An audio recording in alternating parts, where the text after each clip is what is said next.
শিক্ষিকা থেকে নিয়ে ছাত্র ছাত্রী থেকে নিয়ে স্কুল ছুটি হওয়া পর্যন্ত একটা অংশ জায়েজ নয়, সবই হারাম। এরা নাকি শিক্ষক। আপনি বের করেন, আপনার আমি প্রত্যেকটা অংশ ভুল দেখাচ্ছি। তোমার প্যান্ট আর তোমার টাকনোর নিচে আছে, তুমি শিক্ষিত মানুষ মানে? তোমার মোবাইলে ল্যাংটা মেয়ে নাচে, তুমি শিক্ষিত মানুষ মানে? তোমার দাড়িটা চাঁচা আছে, তুমি শিক্ষিত মানুষ মানে? তোমার হাতে সিগারেট আছে, তুমি শিক্ষিত মানুষ মানে? তোমার গলায় টাই আছে, তুমি শিক্ষিত মানুষ মানে? তুমি যখন গাড়ি থেকে নামছো তখন তোমার গাড়ির পিছন দিকে কুকুর আছে।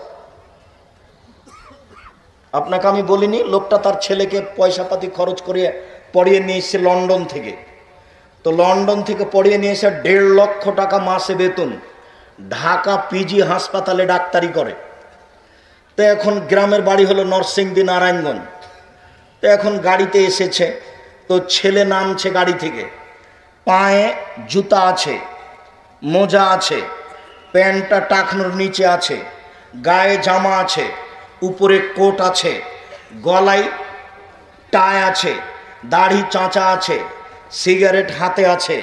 এবার গাড়ি থেকে নামলো, একটু পরে ওর বউ নামলো গাড়ি থেকে, হালকা হালকা কাপড় আছে গায়ে, একেবারে পাতলা চিকন, সব কিছু দেখা যায়। তার নাম নাকি শাড়ি, শিপন শাড়ি। এবার পিছনে তার একটা মেয়ে নামলো, ক্লাস 10-এ পড়ে, তার পরনে কাপড়ই নাই। এবার গাড়ি খালি হলে দেখা গেল পিছন দিকে কুকুর আছে। বলেন টাকাটি লোকটার লস না লাভ? বাপও জাহান্নামে, বেটাও জাহান্নামে।